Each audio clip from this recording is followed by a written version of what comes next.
Hello, hello. Hope everybody can see and hear me. Jamie Trull here. I am live in Financial Literacy for Women Business Owners, my Facebook group. If you're not in it, I need you to come over and join it, even if you're not a woman. We are inclusive, so come on over. And I'm also live in my YouTube channel, which is Jamie Trull. Make sure to subscribe if you're watching me there. And I am live on my Balanced CFO Facebook page. So make sure you like that page as well. I'm all over the place. So happy Wednesday, guys. Today we are going to be talking about a specific topic that we've gotten a lot of questions about recently in the group.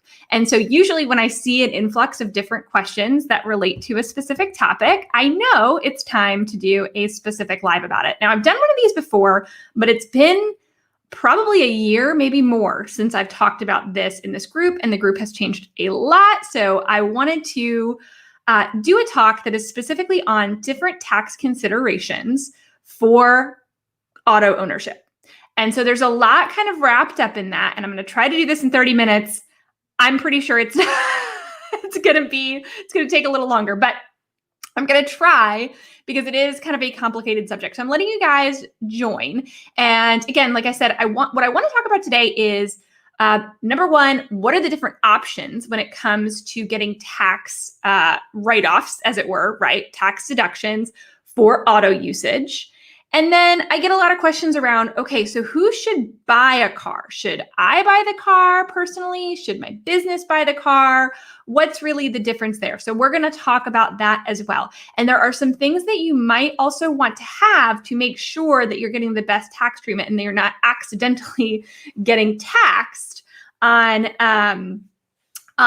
your auto usage when you don't need to be. Okay. All right, cool. So, hey, Christina, hey, Vonda, say hi if you're here. Tell me if you can hear me. Okay. So I want to jump into this because it is going to be a longer one. So what I want to start with is to say that there are a couple different options. I'm going to start, it depends a lot on what your entity type is. So oftentimes when I talk about anything with taxes, right, your entity type matters.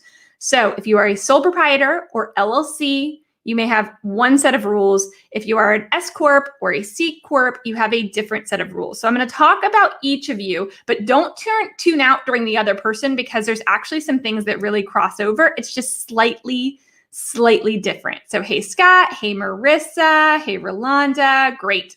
Okay. So the first thing I want to talk about is how to track your expenses. So the number one thing that regardless of all the options that you take when it comes to deducting mileage, right?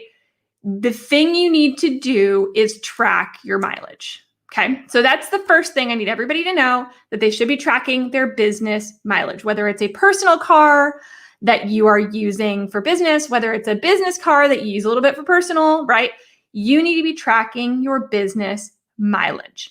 So one of the tricks that I have for that is take a picture of your odometer I usually do it on December 31st or January 1st if I forget, but I have literally a phone alert that is set that comes every December 31st and tells me to go take a picture of my odometer. And I'm telling you, every single year when I go to do my taxes, I'm like, thank you, Jamie, for being so smart and reminding me to take a picture.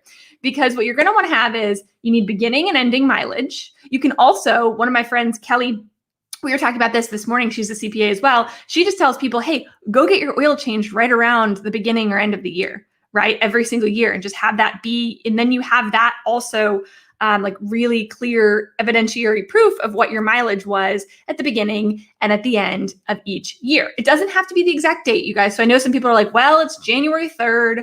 I missed it. No, go take a picture, right? You probably didn't drive that much. Go take a picture. So that's kind of my one like low-hanging fruit. If you don't do that, if that's not a practice for you, start doing that now. And that's even if you don't take the mileage deduction. So let's talk about that, okay?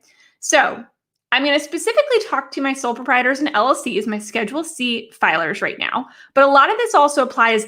There's a little bit of differences, but a lot of it also applies to my S-Corps. So S-Corps don't tune out on me, or even my C-Corps don't tune out on me. There are two ways that you can get deduction for auto expenses, okay?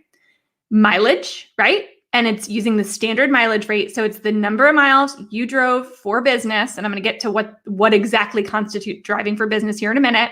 The number of miles you drove for business times the 2020 rate actually went down a little bit. It was 58 cents a mile last year. Now it's 57.5.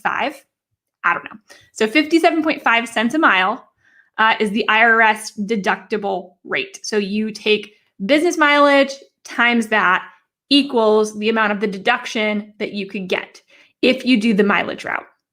The other option, and for those of you guys who have seen my live on home office, okay, it's kind of similar. You can either go with kind of a simplified method, which is a little bit more estimation involved. So what that 57.5 cents a mileage is really representing is the cost of ownership of that car, right? So it's like, okay, we're going to let you deduct 57.5 of this car. And basically that's going to take into account the depreciation on your car. That's going to take into account the insurance on your car. That's going to take into account your gas, right? All of those are kind of wrapped up and estimated out to be 57.5 cents a mile. It's usually the easiest route to go, you guys. It's usually the easiest route. And in a lot of my experience, it tends to be the bigger deduction as well. Over time, anyways, it tends to be the most beneficial, but not always. So caveat, as I always have to do, talk to your tax advisor. I'm not your tax advisor. Different people's situations are different. So this is not to be construed as tax advice. I'm just telling you kind of how it works. And then you can take this and go and talk to your tax advisor about your specific situation. But mileage does, in my experience, tend to be the easiest, tends to be what most people do when they are tracking. And it's just, there are lots of mileage trackers out there. Okay, guys. QuickBooks can now track it.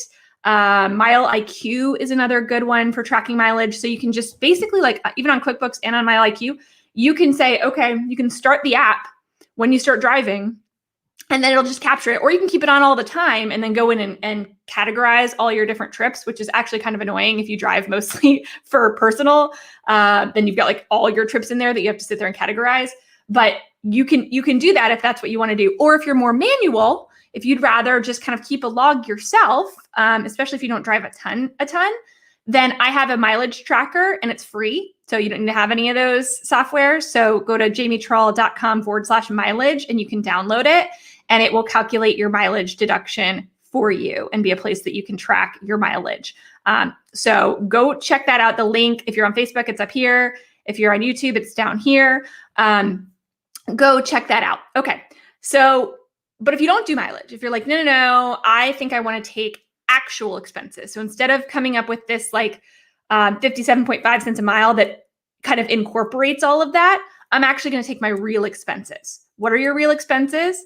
Depreciation in your car. That doesn't mean your car payment, you guys. So depreciation is a different amount. So your car payment may be one thing, but depreciation is a different amount. So depreciation, that's probably interest on your car loan, that's insurance, that's gas, that's all of those things. Now, you still can't get around tracking mileage though, you guys, because you have to know the percentage of business split, right? So you have to know how much you drove for business and how much you drove for personal. And then you need to say, okay, here's my total expenses. Here's my maintenance. Here's my oil changes. You have a list of all the things you spent money on, right? And then you get a deduction for the business percentage of that. So if you drive your car 50% for business, you can take 50% as a business deduction. Okay, not the whole thing. Unless you drive your vehicle only for business, you can't take all of those expenses under any circumstances. You have to parse out what is personal, and you don't get a business deduction for that. Okay. Okay. So that mainly applies to my Schedule Cs and my sole proprietors, but it also applies to my S-Corps in a slightly different way, which we're going to get to. Really quick. Also, when it comes to mileage doesn't count from your home to your main place of work. So that's sad. I know that maybe hit some people like, wait a second, hang on. I own a restaurant and I can't deduct mileage from my house to my restaurant. No. So that is something to keep in mind also when you're deciding your location of your home versus where you work. Or if you are home-based, that's one of the many perks of being home-based is I can write off part of my home And I can also write off pretty much anytime I go to do anything for work, I can write off 100% of that mileage. So if you work primarily out of your home, then that is good for you from a tax deductibility standpoint. If you work primarily out of an office, your mileage from your home to your office does not count, or any other place you primarily work. But anything in addition to that, so if you normally drive 10 miles to your office and back, so that'd be 20 miles a day, right? And then one day you went to your office and then you went to a bunch of different clients and then you came home and you ended up driving 50 miles that day. 30 miles is what you would be able to deduct. So all of that you can see when you get my mileage template tracker. It'll kind of work that out for you. So just make sure to check that out if that's something that applies. But make sure you're only deducting those expenses. Okay, I talked about my S-Corps. Here's the thing: if you're an S-Corp or a C-Corp, you are separate from your business in that case. Okay, so if you have a personal vehicle that you use for business, right, it works a little bit differently in that you don't take that deduction in your business. But how you get that same deduction, you can basically get the same deduction though, if you set up a reimbursement plan basically between your business and yourself. So this doesn't have to be just auto expenses. This can be home office expenses. This can be other expenses that you would normally get to deduct if you were a Schedule C, right? You can set up it's basically an employee, because you're, as an S-Corp, you're an employee of your business. It's basically an employee reimbursement setup where you can give yourself money tax-free to basically reimburse yourself. And so it becomes a tax deduction. It's just not a direct tax deduction. It's a tax deduction in that it's a reimbursement to an employee, i.e. you.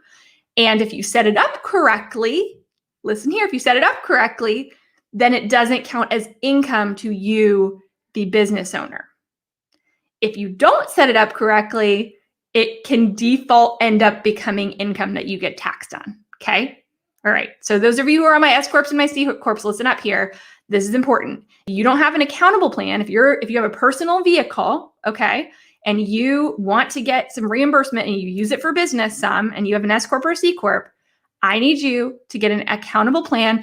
I'm looking for a good template. I'm not a lawyer, so I don't like to give out legal templates, but I do know some lawyer friends. So I'm looking at that, but you can start by just Googling. It's literally like a one page that just says it's an agreement between you and the employee, which basically is you, right? To say, we're going to reimburse you maybe at the standard mileage rate. So we're going to reimburse you 57.5 cents a mile for every business mile that you drive. And so the business can reimburse you. Your business gets tax deduction, and for you, you get that money. Or if you can either actually give yourself the money, or you can just call it like a contribution into your business, whatever you want to do at tax time.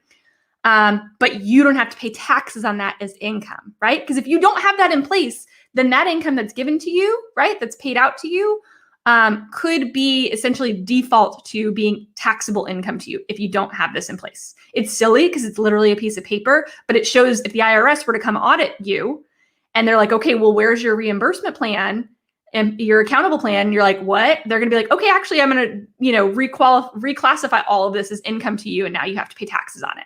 We don't want that. That's not what we want to do, right? So that is how you can kind of set that up to your advantage. And then basically it's similar to a sole proprietor. You can either reimburse your employee actual expenses, again, your employee is you in this case, or you can use an accountable plan for your actual employees too, if you have any. And that keeps it tax-free to them, which is what you want, right? So you can either do actual expenses or you can do mileage. You need to make sure that you're keeping records, and that if you're using this for employees, they're keeping records and supporting it. And it can't be more. You can't be like, well, I'm going to get a deduction of $1 a mile. You can do less than the IRS standard. You can say, okay, well, I'm only going to reimburse myself 30 cents. I don't know why you do that. But you can't go higher than the IRS standard, right? Because that wouldn't make a lot of sense.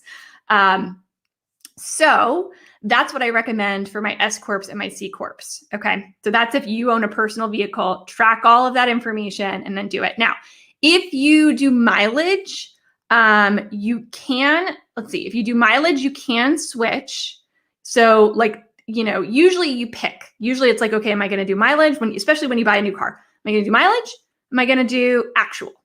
Because if you choose actual, you actually can't switch to mileage for basically the life of that car. You have to depreciate the whole thing. You can't just go back and forth and what's better that year. You have to kind of pick it. So that's why oftentimes like mileage is more flexible. So you can typically go from mileage to actual for the same car, but not the other way. So I'm a big fan of mileage. I just think it's easier, right? Unless you have a super expensive car and your like maintenance costs are out of control, in which case I probably would have a little talk with you, because remember, the important thing is not how much of a tax. Don't make your car buying choices on how much tax deduction you get. You need to look at total cost of ownership. An expensive car might give you a bigger tax deduction, but it's still going to cost you more. Okay. Right. So let's remember that the important thing when you're looking at it is total cost of ownership over the life of the car. And what is that? Okay.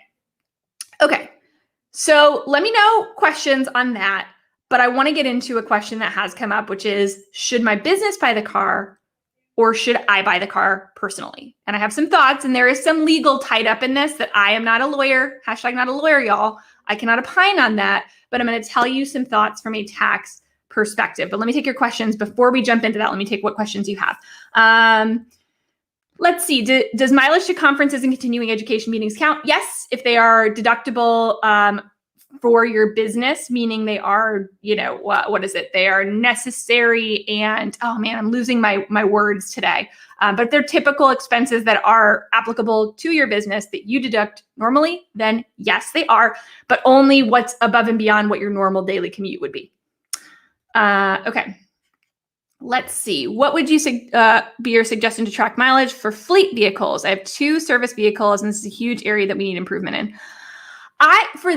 So I'm assuming you have other people driving it, right? I would get them set up on an app like Mile IQ. That is something, rather than having them actually like be recording this themselves. Mile IQ, especially if they're only using their vehicle for work, Mile IQ can be good. And it's actually easier. So Mile IQ, again, if they're only using it for work, it's easy, right? If they have these fleet vehicles that they're only using for work, because it's just all of the mileage, then make sure you track your beginning and ending mileage and you know how much you spend on work. The problem is most people, there is some. So in that case, they could actually track, if you're using it 95% for business, then it might make more sense to actually track your non-business mileage. Right? Like it may make sense to do it that way and track anything you do personally with it and then adjust that out. But they should give you kind of support for what that is in some way. And I'm sure that there are apps out there that maybe are specific for commercial fleet. I typically deal with mostly solopreneurs and things like that. So I don't necessarily know, but check around and see. But there are options out there.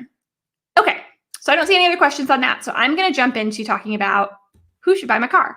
And here's what I'll say about this question. I think people think it's a bigger, that there's a bigger advantage than there actually is most of the time. Meaning, I think people think, okay, wait, I heard that that my business can buy my car. And you think, okay, if I'm going to buy a $30,000 car, I'm going to get a $30,000 deduction in my business this year. It's not how it works, unfortunately. And really, it comes down to usage. So the same rules apply. Whoever buys it, you got to track what percentage are you using business and what percentage are you using personal, right? And then you have to settle that up. However you do it, you got to settle that up.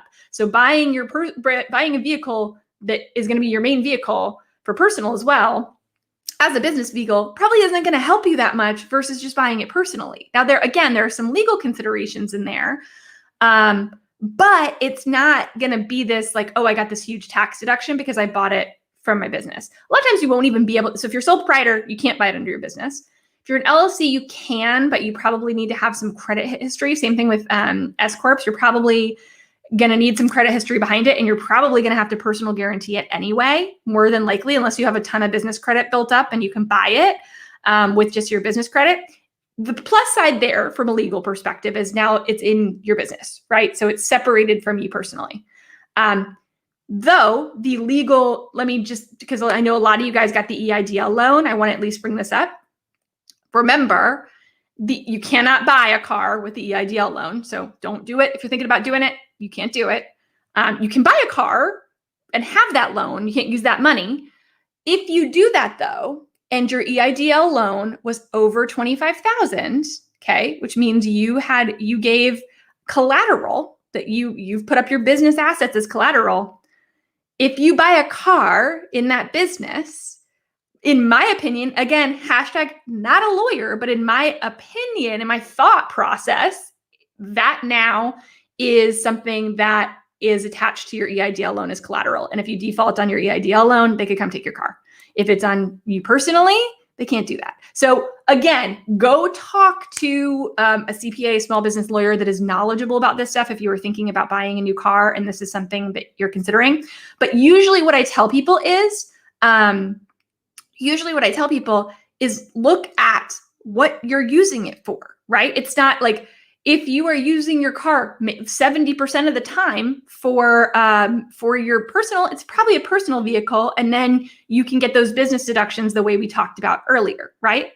If you are buying a van because you work in construction, or you're buying a truck because you work in lawn care, you probably have a pretty good reason to put that as a business vehicle. If you're driving it 90% of the time for business, probably makes sense to buy it in your business, right? It's also going to be easier because you're only having to kind of parse out the 10% that's personal. You're still going to have to do that. Remember, you're still going to have to take out the personal side. So that's the thing. You're going to get a tax deduction on the business side, but it is taxable income. Anything that like that extra, let's say it is a 90% business use, the 10%, you have to be able to show, okay, I use 10% for business or for personal, and that becomes taxable income to you, okay? So you can't really get around it. It's not like if I buy it in my business, all of a sudden I get all of this. You still have to look at what's the business use.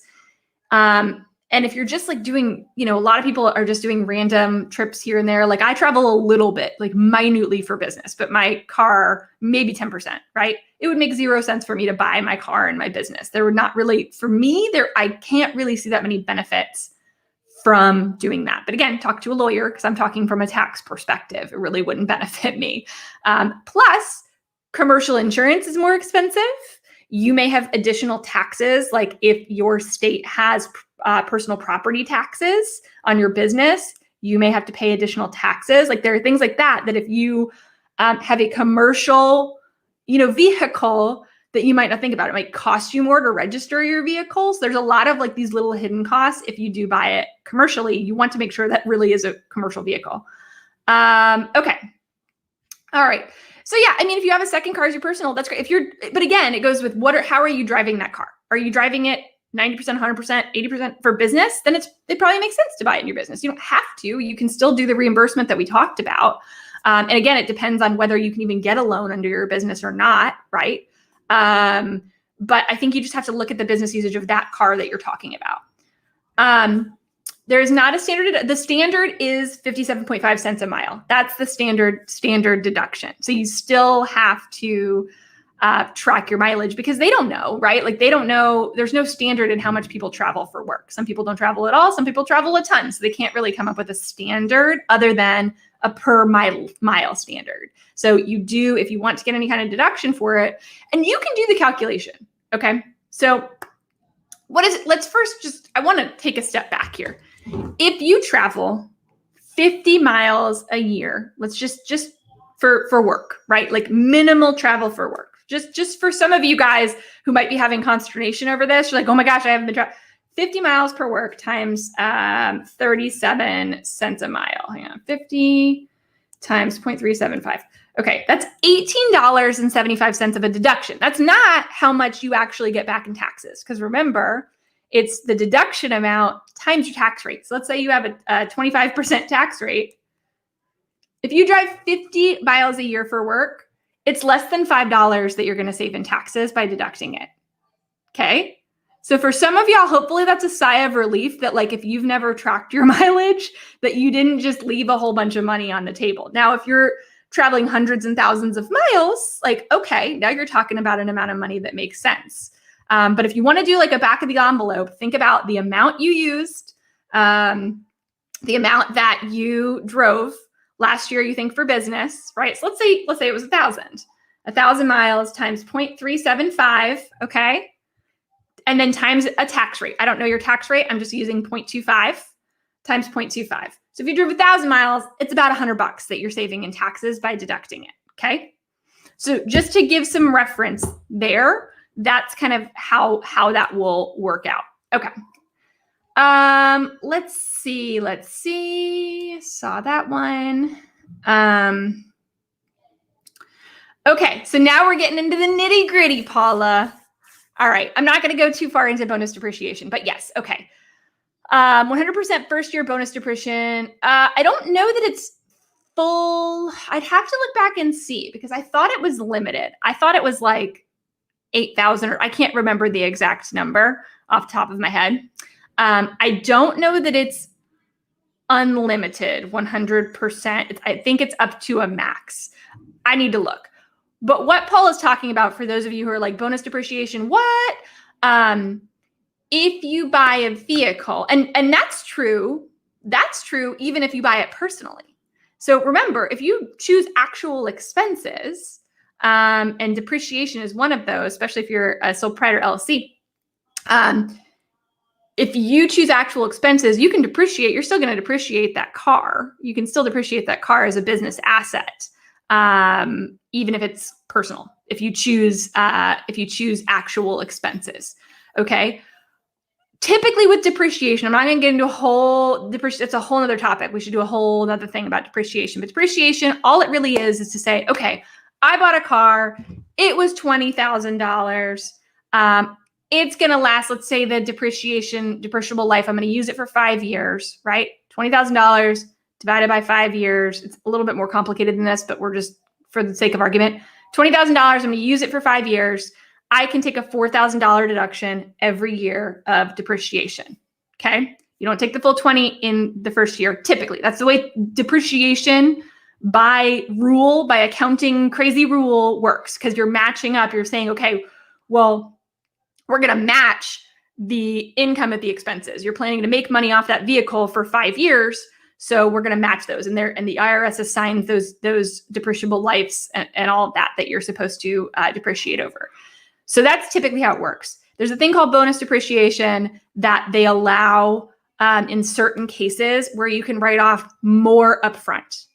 Okay, so you can write off more upfront. I'm not going to get it. This is not a lesson on bonus depreciation, but I want to at least say it. That can be a good idea, right? Because you get more deduction in the current year, but not always. So you got to think about, is my tax rate higher this year or is it going to be higher later?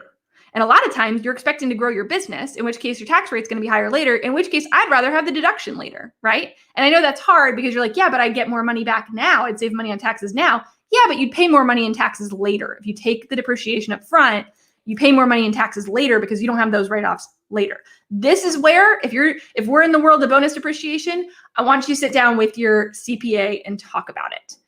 It's a really good idea to do anytime you buy a car that's going to be used more than 50% for business. Sit down with a CPA and talk about what makes sense. How should you buy it? Should you put it under your business or personal? How are you going to set it up to make sure that you get that tax benefit that you need?